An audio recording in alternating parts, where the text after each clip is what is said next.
ಅಭಿಪ್ರಾಯ ಸಂಗ್ರಹಣ ಮಾಡ್ತೀವಿ ಅಂತೇಳಿ ಯಾವ ರೀತಿ ಮುಂದಿನ ಪ್ರಕ್ರಿಯೆ? ನಾವು ಸಾಮಾಜಿಕ ಜಾಲತಾಣದಲ್ಲಿ ಇವತ್ತೇನು ಜನ ಅಭಿಪ್ರಾಯ ಕೊಡ್ತಾ ಇದ್ದಾರೆ, ಉತ್ತರ ಕರ್ನಾಟಕ ಪ್ರತ್ಯೇಕ ಆಗಬೇಕು ಅನ್ನೋಂಥದ್ದು ಕೂಗಿದೆ. ಉತ್ತರ ಕರ್ನಾಟಕ ಅಭಿವೃದ್ಧಿ ಆಗ್ತಾಯಿಲ್ಲ. ನೀರಾವರಿ ಯೋಜನೆ ನೋಡಿರಿ, ನಾನು ಮೊನ್ನೆ ಹೇಳಿದೆ ವಿಧಾನಸಭೆಯಲ್ಲಿ 1,16,000 ಕೋಟಿ ರೂಪಾಯಿ ನೀವು ಸಾಲ ತೆಗಿಲಕತ್ತೀರಿ ಈ ವರ್ಷ ಸಿದ್ದರಾಮಯ್ಯ ಗ್ಯಾರಂಟಿ ಸಲುವಾಗಿ.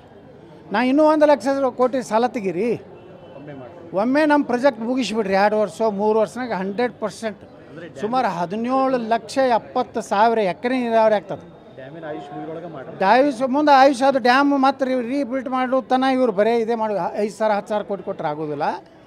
17,70,000 ಎಕರೆ ನೀರಾವರಿ ಆಗುವಂಥ ಒಂದು ನೀರಾವರಿ ಆಗಿಬಿಟ್ರೆ ನಿಮ್ಮ ಬಿಕ್ಕಿ ಗ್ಯಾರಂಟಿಗಳು ಬೇಕಾಗಿಲ್ಲ.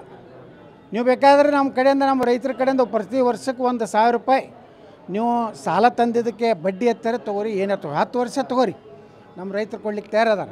ಆದರೆ ನೀವು 17 ಲಕ್ಷ ಎಕರೆ ನೀರಾವರಿಯನ್ನು ಮಾಡೋದನ್ನು ನೀವು ತಪ್ಪಿಸಿದ್ರಿ. ಅದಕ್ಕೆ ನಾನು ವಿನಂತಿ ಮಾಡಿಕೊಂಡೆ.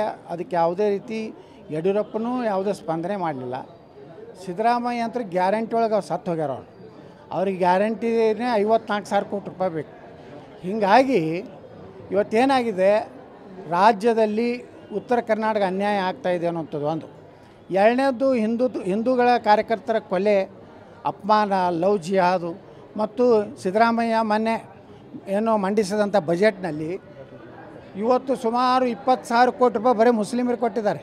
ಉರ್ದು ಶಾಲೆಗಳ ಉನ್ನತೀಕರಣ, ಮದ್ರಸಾಗಳ ಉನ್ನತೀಕರಣ, ವಕಫ್ ಆಸ್ತಿಗಳಿಗೆ ಕಂಪೌಂಡ್ ಕಟ್ಟೋದಕ್ಕೆ, ಅಲ್ಲಿಂದ 25,000 ಮುಸ್ಲಿಂ ಹೆಣ್ಮಕ್ಳಿಗೆ ಆತ್ಮರಕ್ಷಣೆ ಟ್ರೈನಿಂಗ್ ಕೊಡೋದು. ಅಂದರೆ ಕರಾಟೆ, ಅಂದರೆ ಹಿಂದೂ ಹೆಣ್ಮಕ್ಳ ಮೇಲೆ ಹೊಡೆಸಲಿಕ್ಕೆ ಇಂಥ ಸರ್ಕಾರ ಇರೋದ್ರಿಂದ ಇದು ಬಿ ಜೆ ಪಿಯಿಂದ ಇವತ್ತಿನ ನಾಯಕತ್ವ, ರಾಜ್ಯ ನಾಯಕತ್ವ ಸಮರ್ಥರಿಲ್ಲ. ಇವರು ಅಡ್ಜಸ್ಟ್ಮೆಂಟ್ ಇರೋದ್ರಿಂದ ಇವ್ರು ಬಜೆಟ್ನಲ್ಲಿಯೂ ಮಾತಾಡ್ತಾರೆ. ವಿಜೇಂದ್ರ ಏನು ಮಾತಾಡಿದ ಬಜೆಟ್ನಲ್ಲಿ? ಏನೂ ಇಲ್ಲ, 3 ಮಿನಿಟ್ ಮಾತಾಡ. ಅಂದರೆ ಇವರಿಗೆ ಕಳಕಳಿ ಇಲ್ಲ. ಇವರೆಲ್ಲ ಸಿದ್ದರಾಮಯ್ಯ, ಡಿ ಕೆ ಶಿವಕುಮಾರ್ ಏನು ಬ್ಲ್ಯಾಕ್ ಮೇಲ್ ಮಾಡಕತ್ತಾರೆ ಯಡಿಯೂರಪ್ಪಗೆ. ಆ ಭಯದಿಂದ ಬಿ ಜೆ ಪಿಯನ್ನು ಕಾಂಗ್ರೆಸ್ನವರ ಮನೆಯಲ್ಲಿ ಒತ್ತಿ ಇಟ್ಟಿದ್ದಾರೆ.